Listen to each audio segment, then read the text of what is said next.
Good morning, everybody. It's Jeff Goldberg for the Sales Pro Network. It is Friday, October 25th. We're getting towards the end of the year, just 2 months left. Oh my goodness, what are we going to do?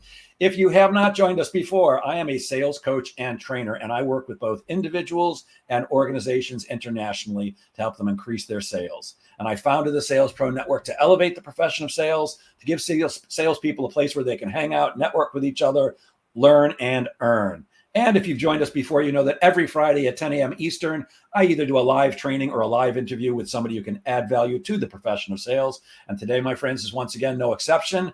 Today's guest is the sales guy, not just a sales guy. He's the sales guy and the founder of Elevate X Sales. Please welcome our guest, Bryan Hayes. Good morning, Bryan.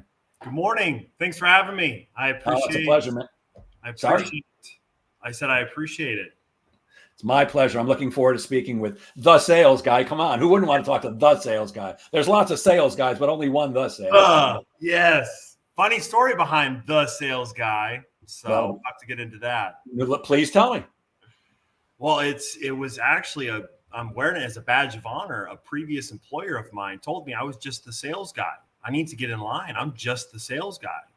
And it hurt me for a while. And then I was like, you know what? I am the sales guy. So he was using it as a negative. You're just the sales guy. And I'm thinking he's the sales guy. Look, nothing happens until something gets sold. You know, the old saying, build a better mousetrap and the world will beat a path to your door. Not really. Build a better mousetrap and hire a great sales team to go out and sell it. And then you'll be making some money. Yes. But before I get to all the questions I have for you, sales guy, could you maybe give us the 1 to 3 minute version of your background? Absolutely. I started in sales right out the gate, out of high school. Didn't have a formal education, just never was my cup of tea. And I was always told that I was a good communicator. And so they were like, you need to do sales. So I was like, okay. So I started right out 2007, late 2007, early 2008, right before the housing market crash. Started in home remodeling sales, selling in-home, remodeling, sunrooms, siding, windows. 2008 happened, switched to operations, went to a company that brought me here to Texas, a distribution company. And then I got into health and fitness and did health and fitness sales for many years, worked for myself, worked for Lifetime Fitness, 24-hour fitness, learned empathy in sales. And then one of my clients had told me, you're too smart to be counting to 10. And so I was like, all right, what could I do? So I picked the biggest mountain I could climb, and that was commercial real estate. Got my license and just cold email outreach to the top 5 brokerage firms. And one of them gave me a shot and did well over 50 transactions in the 4 years I was there, focused on urban retail. So anything downtown, uptown, cool, trendy areas, high population, high traffic areas of downtown Dallas. Got through COVID, which was fun. Exited COVID, saw some success, and then was like, interest rates are going up. It's going to be difficult. Let's find something else. Left and worked for 2 other companies. One was in bad debt recovery, so collections, and learned an interesting sales tactic there. And then was like, you know what? I want to sell my own stuff. So I founded Elevate X Sales, and here we are today. That's fabulous. I love it. I want to come back to in-home sales because you said you started out there. For those of us in sales who have never sold inside somebody's home, you're definitely missing some wild experiences. I did that for a long time too. How did you get your leads? Were you just knocking on doors? How were you doing that? Because certainly, I don't know how long ago it was, but it was clearly pre-COVID. It's tougher today to get into people's homes, just like it is tougher to get into commercial buildings, Can't do it. at least in places like Manhattan, because security after 9/11 changed. How were you getting into people's homes back then? So there were people that were knocking on doors on our behalf, setting meetings for us to go and make a presentation for our services. Now, when we had a presentation, we had a directive. Okay, you have the house, you have 5 that way, 5 this way. Go knock on those doors. And then across the street, 5 down, 5 up. And so there was, you can't do that prospecting anymore. People will like, was someone knocking on my door? Who's at the house? Showing up with a gun at the door? Yeah, no one texted me. I don't know who's here. But it was very interesting experiences. There were people just wanting to talk to salespeople and inviting them into their home. It was beautiful. It's great. Yeah. I have some great stories, some that I could not repeat in mixed Yep. company and some that I certainly could, but that would curl your toes. I actually had a gun pulled on me once in somebody's house because I wouldn't leave without getting a deposit. And guy walked out of the room, came back with a gun, stuck it in my face. By the way, I had a trainee with me and he said, "Are you going to leave my house now?" I said, "I guess so, but I still really need the deposit." And then we walked out and the guy immediately quit the job. Yeah, I bet he quit. The good old days. So, you say that you came to discover your true superpower in sales when you were selling commercial real estate, and that superpower was empathy. That's Yes. a word we heard a lot of during and after COVID. I certainly use it a lot myself. Tell us about the power of empathy in selling. You can see yourself through your prospective client's eyes. So you want to put off a perception that someone they want to buy from and someone that they want to do business with. So you need to see yourself through their eyes and then also take your opinions out of it and just try and view it from their perspective. That's my version of empathy, where you're sitting in their shoes, looking at you, looking at this situation. Would I treat this person this way? Or how would I treat this person? And so it allows you to, find common ground, build a relationship, build rapport really quickly, because you're actually intrigued and want to find out more about them. And that's very, very important in sales. Open-ended questions. Get out your objections. And a lot of the sales assessments, like the DISC and all the others, they divide people into groups. I know I went into timeshare sales once. I was looking for my next gig and I started selling timeshares. Turned out I was just horrible at it. It's the only sales job I ever did where I failed miserably. But they taught, there's engineer types and there's touchy-feely types and all those. And so empathy to me means you're dealing with people just on an empathetic basis. You're trying to understand who they are and what they're feeling. How does that equate to actually, I'll say, pigeonholing people as a certain type? Do you use empathy differently with different types, or is it all the same? Yeah. Some of them you can't do exactly what they do. You have to make them feel comfortable enough to show their, true intentions. You want to find their motivation. Why do they want to buy your product? Because that will lead to a sale if you can align goals. And that's very important. But I do treat different people different ways. Sometimes I'll use something called mirroring, where they fold their arms, I'll fold my arms. You don't, Simon Says, copy them, but you want to make them like, oh, this is just like me. He's just like me. But you have to understand them in order to, mirror them.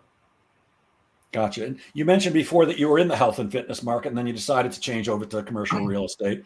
I'm going to assume that at least one of the reasons was money, because there's not that much money in health and fitness, selling lifetime gym memberships, and quite a bit of money in commercial real estate. Were there other reasons? What may actually make you decide to make that switch?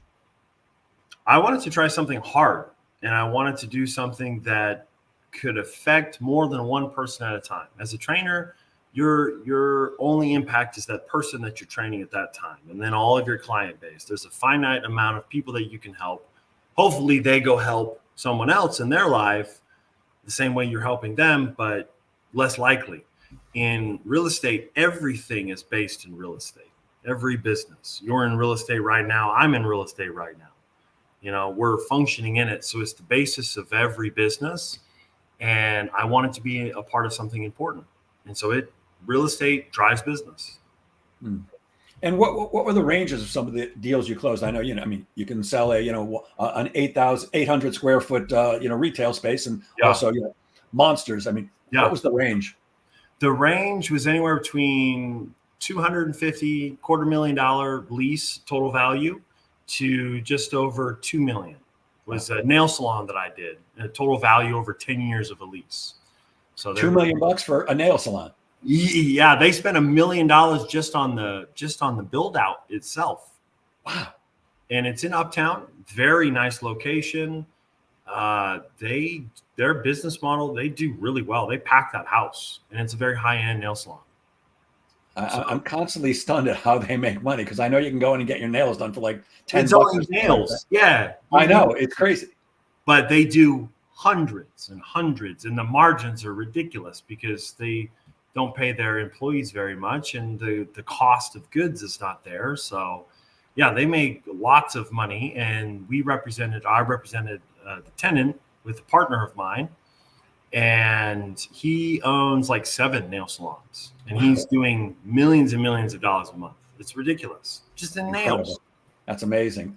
When I was a kid, a man going to a nail salon was unheard of. Not to knock anybody, but it would have been at that time considered gay. Yeah.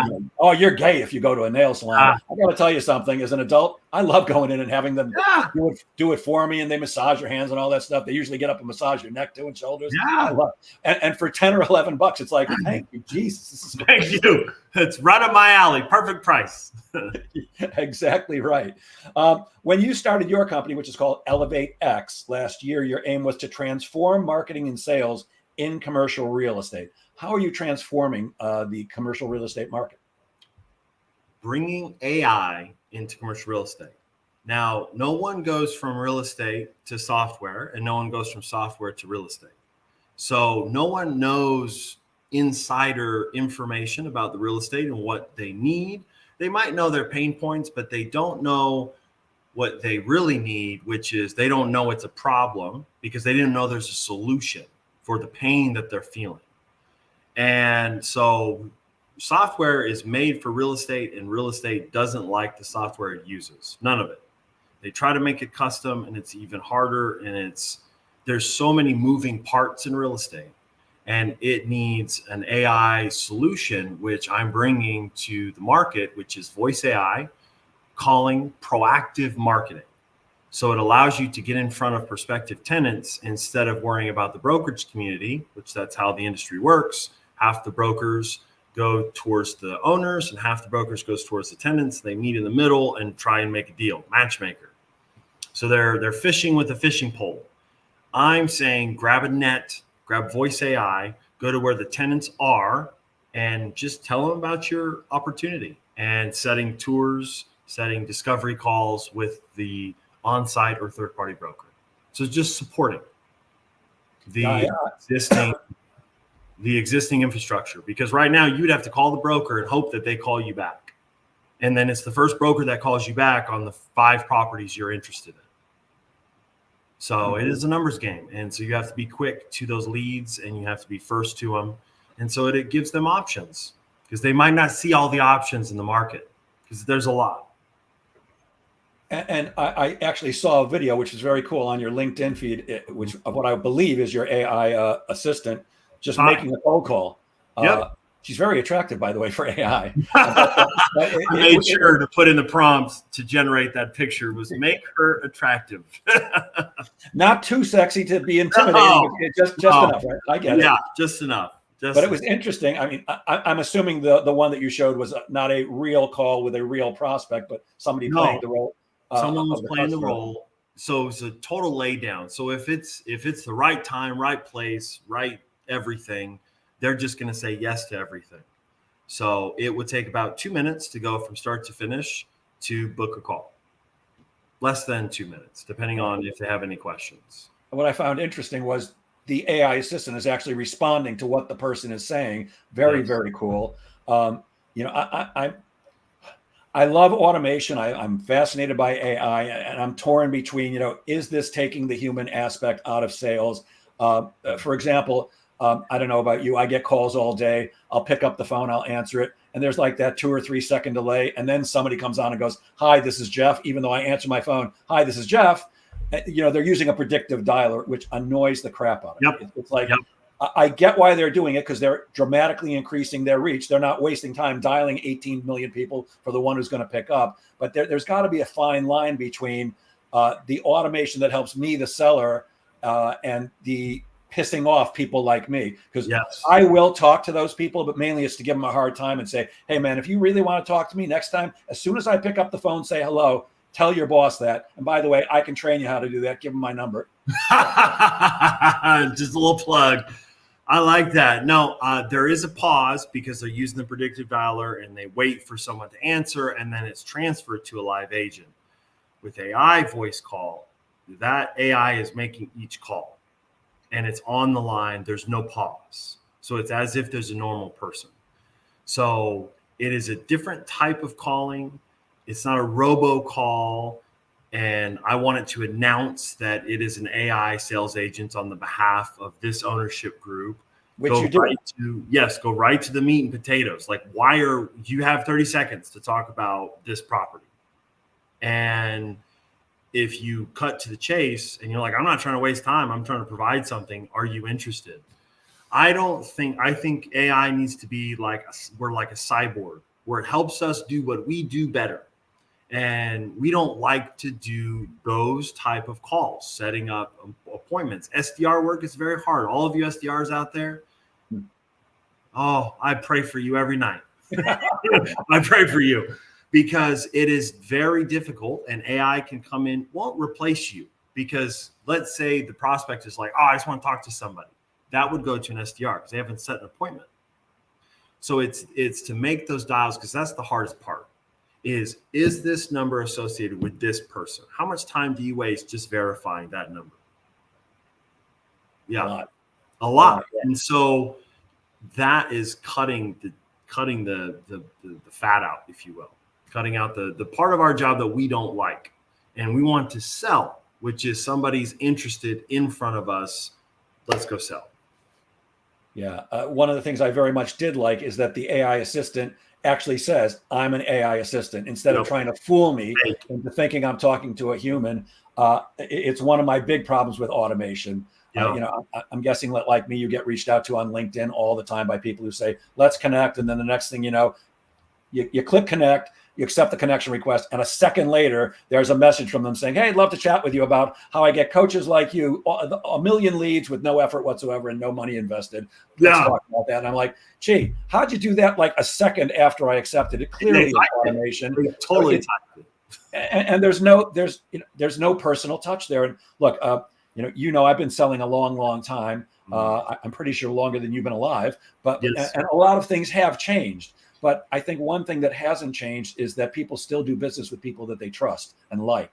Yes. And by being honest in your AI assistance opening, I think that actually adds to your credibility, as opposed if I just, you can tell when somebody's written an AI post or an AI article, or you're speaking to AI. So I love the honesty there. And that was intentional. Yes, absolutely. And the reason for that is, why would you start off the sales process with a lie? Bait and switch. Like, no, it's like, this is an AI. We're trying to get a hold of you because you've been selected. So in real estate, it's like the tenant for 1,000 square foot space is different than a 5,000 square foot space. So there's a lot of variables on who you talk to. And so it takes time. So they're essentially a curated list of prospective tenants that we think would have interest and do well at our property. And that's why we're reaching out to you. And do you develop the lists for your clients also? You're providing the AI assistant. Do you develop the list too? We do the calls. We pretty much just do everything from hand holding all the way to booking the meeting and putting it on their calendar, creating the calendar, landing pages. I'd like to get into more social media exposure, because that's a big thing with a lot of commercial real estate. They don't do social media. It's not time. They think they don't have enough pulsable content, but they do. So think of them as we're their listing agent for their digital presence. Nice. Yeah. It's silly today for any salesperson, not just commercial real estate, but any salesperson, to not have some kind of a social media presence. I get a third of my business from LinkedIn, and it's not from me reaching out to people and saying, hey, need any coaching, need any training, need any help with sales. It's from people reaching out to me because I post content on a daily basis that is designed to be useful to the people I want to sell to. I'm giving away the advice that I charge companies and people for, with the desire to be what's called a thought leader. I want people to see my stuff long enough and get enough value out of it that when they do have a need for what I have to offer, they go, oh, that guy Goldberg, I'm going to call him. I get calls and direct DMs and emails, hey, I've been following you for 6 months or a year or whatever it is, and I'd like to talk to you about X. And that's a way easier sale than me reaching out to somebody like you and going, hey, need any coaching or training today? And of course, if I was making cold outreach, I would say it a little more elegantly. But I'm always looking for people who are raising their hand and saying, hey, I think I need what you've got. Can we chat about that? And that's pretty much what you are doing for your clients, right? Yeah, you're leading them in a direct. We're an attention economy. We need to grab attention, so we need to give them a reason to get their attention. And AI is one way. It's a trigger, little fluff trigger word that everyone wants to hear, buzzword. And if you're one of the first landlords in the market to do this, you're going to get some attention. And it's going to be something cool. I mean, think of your inbound inquiries on maintenance requests. We can have an inbound AI agent manage that and then schedule it with the correct individual. So we want to offer an end-to-end service. We're just starting with filling up the funnel, filling up your pipeline. I'm going to take a wild guess that there are plenty of companies, not just in commercial real estate, who are looking for that exact service. The number one challenge I see with every client, every single coaching client that comes to me, every training client I work with, the number one challenge is they're just not seeing enough prospects. And it doesn't matter how good you are at selling. Look, you have a sales training company. I've been doing this for a long, long time. But as good as we may be at selling, unless the two of us, are speaking to enough prospects, we can't close enough business either. Yep. That is true. And that's the hardest part, shaking the tree and see when it falls. Yep. See what's right, what's ready. Because we don't want to persuade someone into something they don't want to buy. I don't like that. I don't think you can. No, people are a little smarter. They're like, yeah, we're not going to buy that. I'm going to get a gun and get you out of this house. Yeah, I actually believe that sales is not about convincing or persuading or talking people into things, even though most trainers use those exact words, persuasion selling or something like that.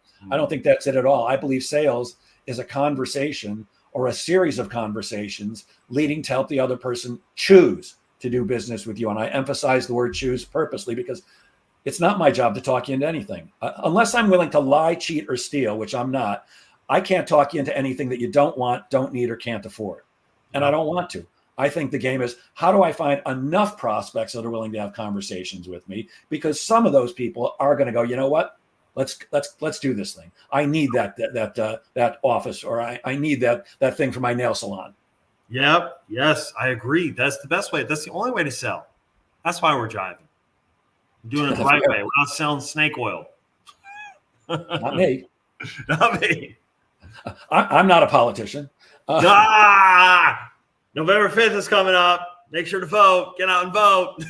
Praise Buddha, Jesus, Muhammad, and everybody else, because I can't take more of any of these guys. I've had enough. Really, Brian, I got to tell you, I don't know what's going to happen on November 5th or 6th or 7th, depending on who wins and who loses. But man, oh man, I just want it to stop. I can't take anymore, man. It's enough of the BS. Let's get back to some more important subjects, though, because I could talk about politics all day.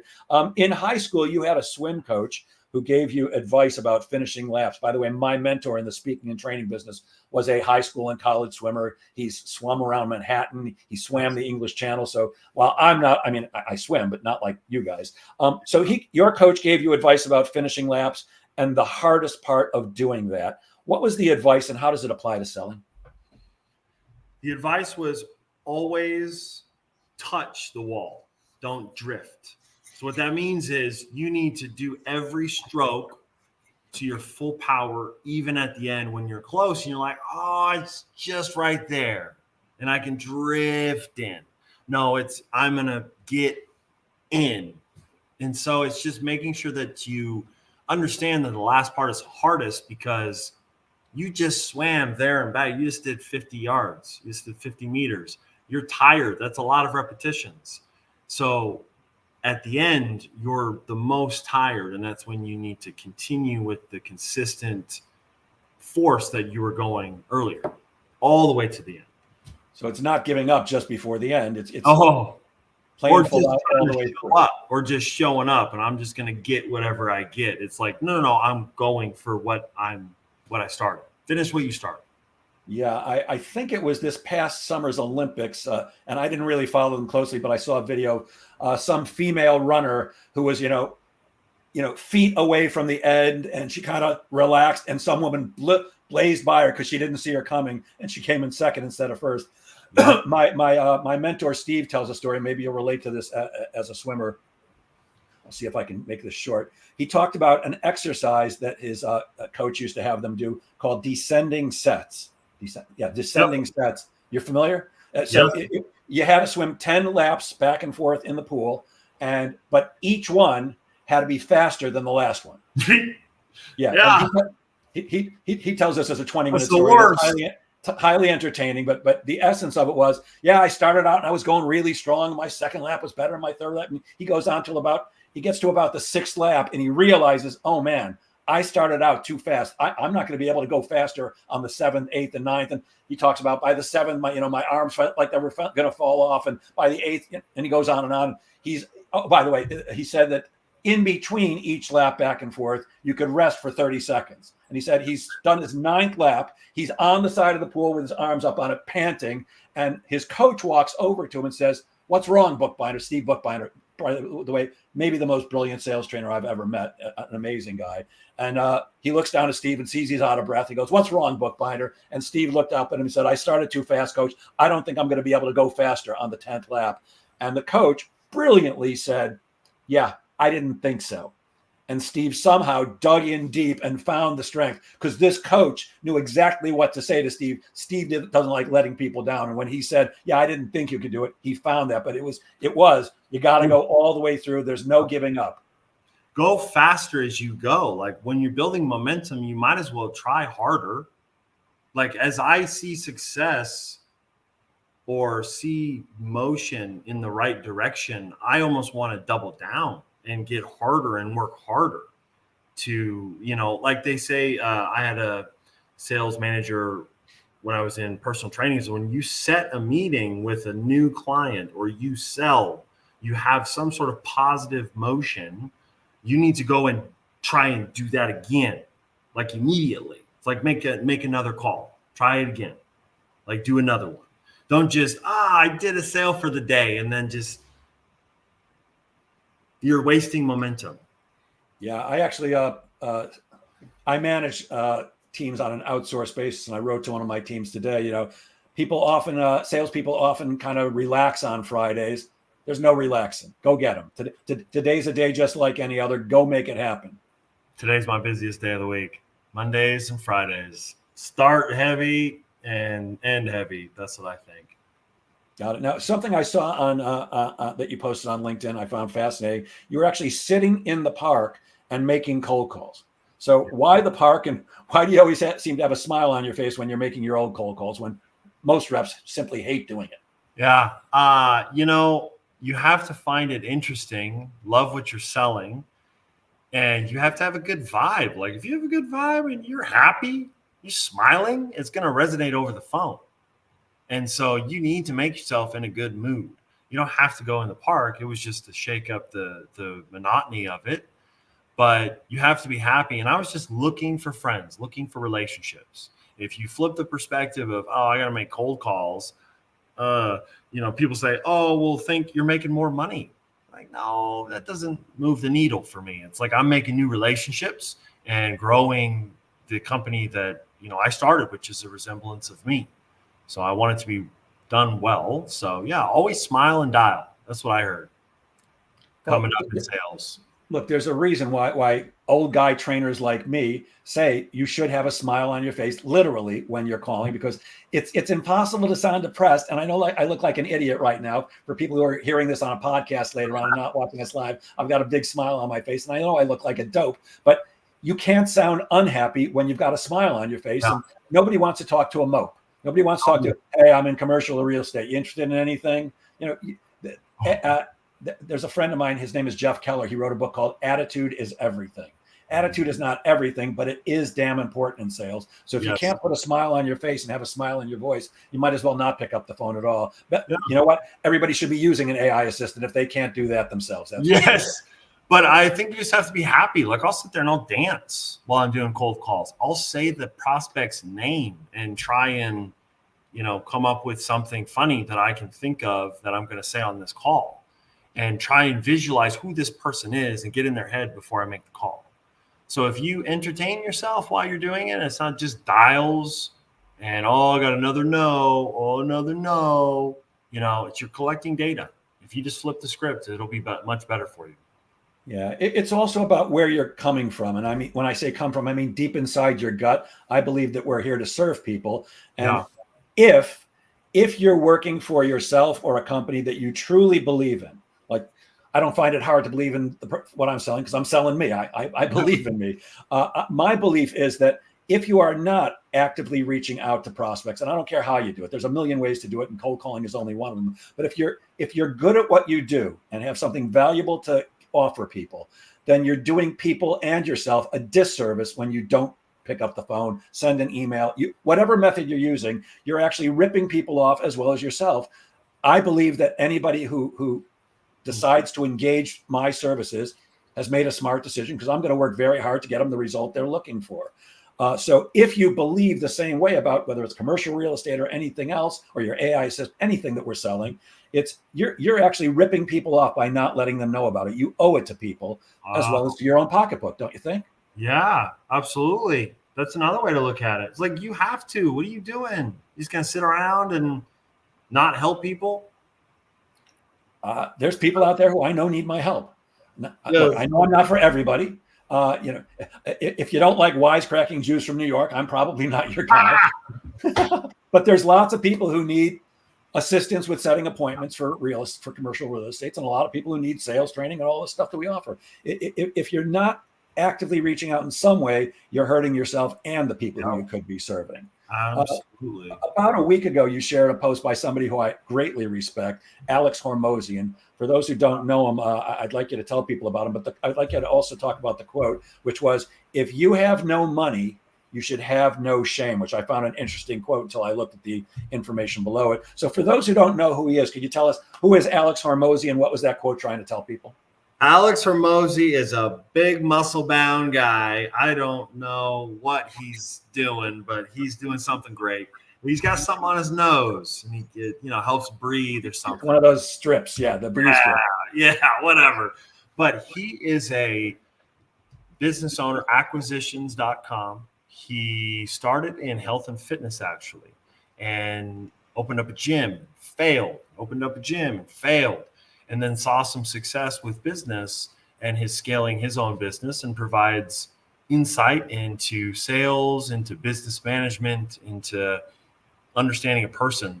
And I don't normally share other people's posts. I want to make my own voice, but that resonated too deep. I was like, got to give credit where credit is due. And it was very simply like, what do you have to lose? You already have nothing. Shoot your shot is what I always say. Always shoot your shot. If you got an opportunity, don't look at that later and go, man, what if I would have done that? I don't want to think that. Like, what if I would have made that call and called that person? Or, oh, that person was in my database and they just bought that thing that I sell. What if I would have called them? You don't want to be that person. Yeah.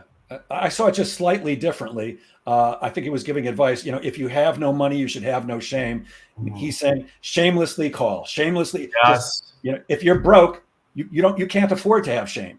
No. You better do whatever it takes to make something happen. Of course, legally, morally, and ethically. And the guy's brilliant. Alex, for those of you who are listening who have not been exposed to Alex Hormozy, I urge you, look him up. He's on YouTube. He's got a gazillion great videos. He's got 2 really excellent books on $100 million leads and $100 million offers, where he actually gives away the information. Here's how I did it. And he's got cute little drawings and stuff. Yeah. Really great stuff.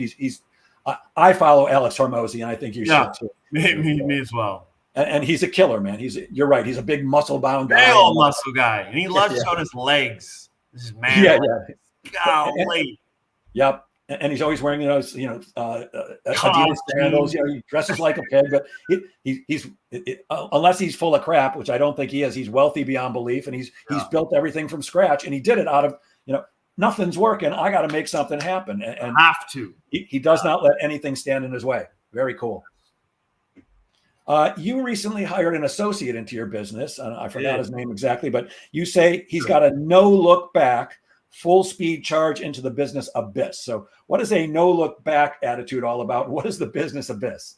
Oh, no look back is burn the boats. We're here. There's no way back. Like, we're going forward regardless. Is another saying, burn the boats. It's like, use the boats to make your house in the new place that you just landed on. We have no choice but to be successful. I get it. To be successful. So he is literally will do and look and work as if his life depends on it. And all of our lives depend on the work we do. So, of course, might as well do it well. And the business abyss is the future. We don't know what's over there. We don't know what's coming. We can kind of see with a flashlight, but we don't know. And he's willing to go into that unknown, helping me and supporting me as the founder of the company. So it's just he's a gem that I found him. And he actually prospected me on LinkedIn. No kidding. Yeah, I was like, all right, buddy, let's go. 25. Sign you up. Gotta love that. I was working with a client one time as their outsourced or fractional sales manager, and I was at their office on a particular day, and I had run an ad to hire a couple of salespeople. And the office administrator came into where I was sitting and said, some guy just showed up at our door. He said he saw the ad and he figured instead of emailing you, he would just come and knock on the door. You don't want to see him, do you? I'm like, you're damn right I want to see him. Let him in here right now. I almost hired the guy on the spot. I'm like, if you've got the chutzpah or cojones or balls to actually get up and knock on somebody's door and say, I'm here for the job. Well, if you're willing to prospect that hard for the job, I think you're going to go prospect for business too. And he ended up, he's still with the company. The guy was great. His name is Jimmy. He's fantastic. But yeah, it takes that kind of, look, what do I have to lose? Yep. If I was stupid enough to say, yeah, some guy who just showed up out of nowhere, no appointment, send him away, that's on me. But, somebody who's willing to get up and like you used to do, you had a team knocking on doors for you and then you go into people's homes. It takes chutzpah, but, that's what it takes to be successful in sales. You can't be shy. You don't have to be a type A, in somebody's face personality, but you got to get in front of people. And so I love somebody who takes that action. And it sounds to me like the associate you just hired is going to do very, very well for himself. Yeah, I'm so excited for him. He's coming to every meeting with me. He's like, Bryan, you're teaching me so much. And I was like, well, it's going to be a lot. So buckle up because, I would expect him to, represent me if I'm not there. Want to give him a plug? What's that young man's name? Yusuf Mughal. All right. Fantastic guy. He's going to listen to this and he'll love his plug. We're going to keep an eye out for Yusuf. Yeah. I love doing these interviews because one of the things I do before I do these interviews is I research people, and I usually go to their website and their LinkedIn feed and sometimes other places. And sometimes you learn very interesting things about people from their LinkedIn feed. And one of the things is you seem to enjoy hot places. What do you enjoy so much about going into a 210-degree sauna? I had to, if you saw the second video on that, I had to show like it was 210 degrees. So you guys didn't believe me. I didn't believe you. I got to tell you something. I said, there's no way it's 210 degrees in there till you walked in and showed the thermometer. The first video I posted like a week ago, I didn't show it. And so I just showed my face. So I had to show it that time. But in the mornings, it's hotter. I don't know if someone turns it up. I don't really know, but it's hotter. And I don't run cold. I run cold. And so I like warm things. I grew up in Salt Lake City, Utah. And even as a kid, I hated the cold. I want to be warm. I want to be hot. And it just starts my day off, just loosens the muscles. Some people get in cold baths. It's not for me. So I want to get a hot tub and get the engine moving. Plus you're sweating out impurities and poisons and toxins. Yeah. And it's 210 degrees and I get to complain about it. So I start my day with a complaint. It's beautiful. Years and years ago, and I'm talking about early 20s, or my early 20s, which was years and years ago, couple of friends and I, we belonged to a gym back then.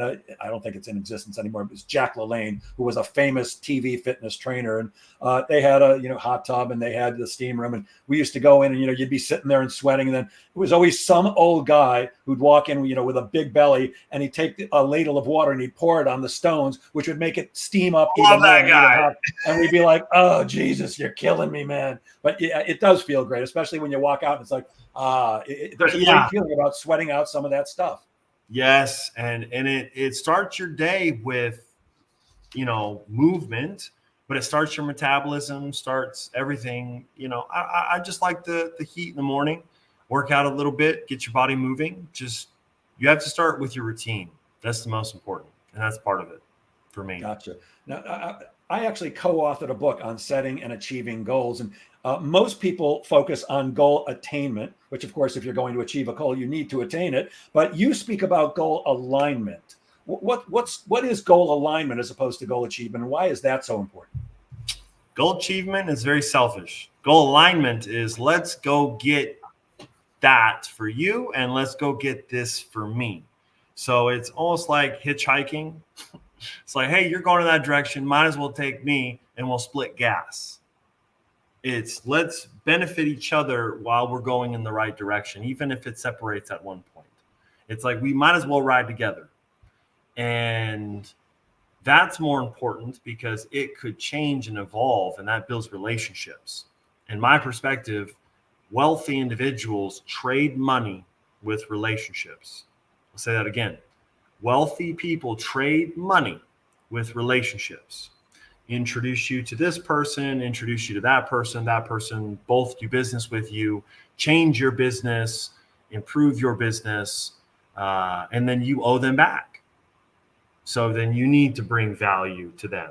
And so if you're always building this relationship and hey, we both want to be successful, or we both want to make $10 million. We both want to do this in the future. Well, let's work together and slowly build each other up and build blocks together to get to our shared goal. So that would be important in both networking and in sales. Your goal is to close business and make money and serve your client. Their goal is to rent or lease a commercial real estate property. So the goals have to be in alignment. Okay. Get them on your side. They'll close themselves. They'll be like, yeah, so where do I sign? Like, send me that contract. They'll ask for it. If you prepped it right, they'll ask for the sale. Love that. Something else that I saw that you posted on LinkedIn, which I found fascinating. On a recent podcast, you talked about Doritos, which I happen to love. What do Doritos have to do with real estate? Nothing. They're the worst chip. They're the best chip, and they're the worst for you. And that's the one thing, that's my one bad thing that I eat. Everything else, I'm pretty plain Jane, chicken and rice and veggies. But Doritos, that's where I go out on the limb for my unhealthy. And wonder how it came up on that podcast. I think he was asking me what was the weirdest food that I eat. And I couldn't think of anything. And that was the weirdest thing I could think of. So, yeah, it has everything to do with nothing. They do go well with a cold beer. Yes. Doritos go well with everything. Come on now. They're actually great. Everyone knows it. And who knows what's in it? We're not going to talk about that. I don't want to know. I don't want to know. You also recently said that the old saying, if it ain't broke, don't fix it, which is a pretty popular saying, is not a smart way to think. No. Are you saying we should not look to fix things which aren't broken? We should always look to fix what we have. There's always a better way to do something. Efficiencies are everywhere. Okay. Think of it like we used to communicate pre-phone with, go tell this person, and that person tells that person. And then, play that telephone game as a kid, and the message gets messed up. So we had to look for an efficiency, and it's the end person talking to the end person. And that's going to get the message 100% across. So we have to find the quickest way from point A to point B. And sometimes what we're doing in the path that we found, we can always move whatever's the obstacle and find a better path. So I think you're saying, even though something isn't broken, there may be a way to do it better. And we should constantly be. So that's what Tony Robbins calls CANI, constant and never ending improvement. Oh, I didn't know he said that. That is true. CANI, constant and never-ending improvement. Yeah. You're not stealing it from me. You're taking it from Tony. And oh, Tony, thank you, Tony. That is great. No, that's essentially what you want to do is, well, the ball's rolling. How do we get it to roll faster? That's what it is. I gotcha.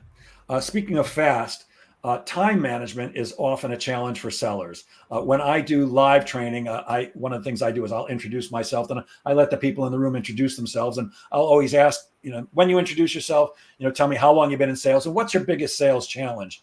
50% of every audience I've ever spoken in front of, the biggest challenge is time management. And the fact is, we all have the same 24 hours a day. And by the way, when one person in the room goes, "Oh yeah, time management," everybody else in the room goes, "Oh yeah, that's a problem." Oh yeah, that's me too. Yeah. Yeah. Now you run your own company, Elevate X Sales. You're also a VP of commercial real estate at a company called Amazing Brokerage. How do you find time to run your own business and be a VP for another one? What are some time management tips you have for sellers or who want to get more done? Time blocking and your attention. Like when you're in that time block and it's like, these are the 4 hours that I've dedicated to this, whatever that thing is, you turn off your phone, you turn off other notifications, and you focus on that one thing or that two thing or that three thing or whatever it is. So put in time blocks, very important. And then it actually makes you more organized because you're like, oh, I'll deal with that at 12. And you plan your day. Planning is the most important. If you don't know what you're doing, you just wake up, you show up, you're not going to see good results. You have to plan, foresee, overcome, but having a plan of action and knowing what you're going to do that day is very important. Planning your calls for that day. I know I'm going to call 10 people today, and I have them planned. You want to do that the night before. So just knowing what you're going to do the next day or the next week, and having an overall yearly goal with trackable KPIs. So let's say it takes 100 calls to talk to one person or to get one sale. Let's just say that 100 people, you're going to get 50 of them talk to you, 10 of them book a meeting, 5 of them get to the close, and then you close one of them. There's a numbers game. So you have to do that same with your sale, with your goals.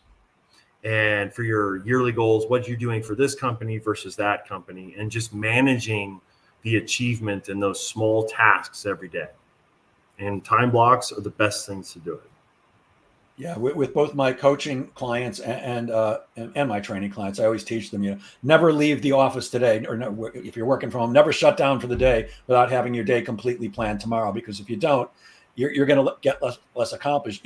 First of all, you're going to spend 5 to 10 minutes every time thinking about what should I do first, just trying to figure it out instead of actually doing stuff. And there's a great chance that you're going to choose something that either you like to do or that is easiest for you to do. And that's not necessarily the thing that's going to put the most money in your pocket. Yeah. So you have to be really intentional about it. And I love what you said about time blocking. Yeah, everything goes on I call that calendarization. Everything goes on the calendar. You have to be flexible enough that you will move things around if necessary. But the words I use all the time are focus and velocity. And I think that's what you were talking about. Also, the one thing I'll take umbrage with is you said, do one thing or two things or three things. I say multitasking is a myth. It's been proven scientifically in the laboratory. You can't do two things at once and have them both be done as effectively as if you were only doing one thing at a time. And to me, the perfect example is, Bryan, were you ever driving in your car and talking to somebody on the phone, and even though you knew where you were going, you drove past your exit? Yeah. That's because you can't. When you are trying to do two things at once, your brain, first of all, gets exhausted because it's switching back and forth very quickly between the two things. And you can't possibly focus on two things as much as you can focus on one. So I'd say, don't stop trying to do 15 things at once. If you just do one thing at a time, do it as fast as you can and as effectively as you can, and then move on to the next thing. Yeah. That's what I would say. And Catherine, who's watching us live, if I could get my mouse to move, says, I live and die by my calendar, one thing at a time successfully. Well said, Catherine. She also said you've got great advice. So we appreciate it.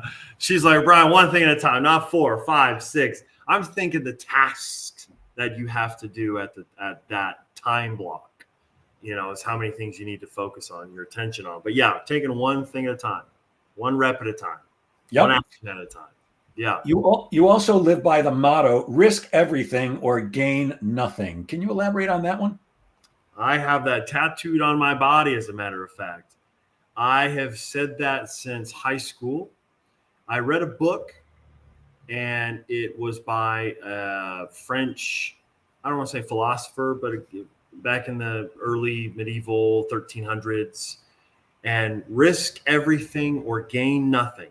We risk everything just walking outside of our door. If we didn't do that, we would gain nothing. We would just sit in our house and not move. So you have to be able to risk everything to gain something. You have to give something of value to get something of value. So you have to risk, people laughing at you, perception, risk losing money in order to gain money. So I try to manage my risk, but I will always take a risk. Like, shoot your shot. Might as well. So back to your personal training days, are we saying no pain, no gain? Yes. Without pain. That's very true. If you don't go through pressure and it doesn't hurt, then you're not gaining anything, because you have to improve the tolerance of your body and the muscles to achieve and lift a certain weight, whatever it is, as many times as you want to lift it. So you have to slowly get your body ready for the pain. So you have to manage the pain. So pain, risk, same thing. Gotcha. I also noticed on LinkedIn that you posted a picture. You have a home office assistant that makes sure, and you laughingly said this, that makes sure that you work till 5 o'clock. Yes. Tell us about your assistant, because that assistant is one of the things. In fact, it's probably the thing I love most on this planet. Yeah, my little assistant. She'll bark in the middle of a meeting. I'm like, sorry, my assistant. She's so loud. But she is a little Staffordshire Terrier, pit bull mix. 60 pounds, very short, stout. And she'll sit right next to me while I'm working, or she'll be back. There's a little crate in the back. You can kind of see she lays in there, and she's actually in there sleeping. I'm sorry, you can't hear her snoring. But yeah, she's a sweetheart. I was looking behind me to see if mine was sleeping behind me right now. I forgot that I locked him. I closed the door and locked him out, just because he will come in and start barking during this. 60 pounds a year. Yeah, I've got a 25-pound, a killer pug. Killer! They're rude. They'll tell you. They're like. Rah, rah. He does not take any prisoners, that's for sure. No. You also recently shared a picture where you were making a kind of an face, like you were pissed off because you had attended a bait and switch Zoom meeting. What is a bait and switch Zoom meeting, and why were you so annoyed by it? It's like, why do you have to lie to get my attention, to get me to come to a meeting? Like, say that you have or you're interested in my services, and then I get there and it's you pitching your product to me. Like, it's like, tell me, and I'll tell you if I want to do it or not. Like, why are we lying just to get my attention? Why are we starting the sales process off on a lie? Foolish, just completely foolish. I've gotten to the point where I get a lot of people reaching out to me on LinkedIn almost every day. Hey, I'd love to talk. I think there's some synergies, or maybe we could cooperate with something like that. And I can pretty much smell it a million miles away. And I will actually get back to them and say, look, I'm not a big fan of wasting time. If your purpose in meeting me is to try to sell me your services, please don't waste my time and yours, because I'm going to be pissed off. And if you do that to me, I'm going to blast you all over social media. So just tell me the truth right now. Do you really want to network with me, or are you just trying to sell me services? And usually they disappear, because that's what they're trying to do. I'm with you, Bryan, 1,000,000%. If you can't be honest in sales, go sell something else or get out of the business. Because gone are the days, as far as I'm concerned, of no offense to anybody who does this or has a family member or whoever did it, but the used car salesperson who will say and do anything to trick you into a sale, rip you off. It just doesn't work anymore. The internet really leveled the playing field in terms of being able to check just about anything out. They're like, oh, is that right? That's the lowest price. Let me. Yeah. It's also, by the way, why in sales today, you better be responsive AF. If somebody reaches out to you and says, I'm interested in speaking to you, don't wait. Don't hesitate, because I got to tell you, when I'm looking for a product or service, if you don't respond to me within 24 hours and maybe less, My fingers are doing the walking. The Google machine shows me 50,000 of your competitors that are ready to do business with me. So pay attention. When people actually take the time to reach out to you and say, hey, I want to talk to you about a commercial property, get back to them quick. Or even if you can't talk to them right now, got your inquiry. I'm a little busy. I'll get back to you in a day or whatever that is. But don't leave them hanging because they'll walk. Your voice AI will call them back and schedule an appointment for you. Ooh, there's a little plug. We'll give you a chance to plug for real in just a second. Yeah, no, it's funny. No. Before we go, I don't have a picture of it or a document, but I'll let you give out your website and all that stuff so people can contact you if they want. But I did have one more question for you because there was something else you said that I found interesting. You love rainy days. I don't love rainy days because I don't know about you if you have a backyard, but I live at the beach. There's no backyard here, so I have to walk my dog 4 times a day. He hates walking in the rain, and I don't like it either. What do you love about rainy days? Oh, funny you say that. Everyone's in their house. They're ready to answer the phone. Like, why aren't you calling right now? That's why I like rainy days, because people are going to answer their phone because they're like, it's terrible outside. And then when you're working and it's a nice day out, like, oh, that sucks. So I like when it's not bad outside. Why did we just lose your picture? Yeah, I saw that. Huh, that's weird. All right. I don't know what happened there. Let's see if I can. I can't get. Oh, there you are. That was my end. Oh man, sorry about that. No, it's when it's bad weather outside. It's like you're feeling okay to be inside, so it's okay to work. Everyone else is the same right now. They're going to answer the phone. I get it. Yeah.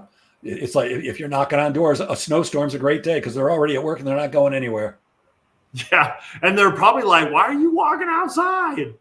Oh. And I actually, I worked with a team a couple of years ago that the company was an importer of home goods, like brooms and mops and things like that. And the whole job was just knocking on people's door. They'd go to retail stores and try to get them to take our products. And when I hired people, it's like, look, you're going to knock on 10 doors a day, every day. If there's a bad snowstorm, you're knocking on 10 doors. If there's a monsoon, you're knocking on 10 doors. If you broke your leg, you're going to hobble and knock on 10 doors. Because you got a captive audience. Get out there and do what you got to do. That's great.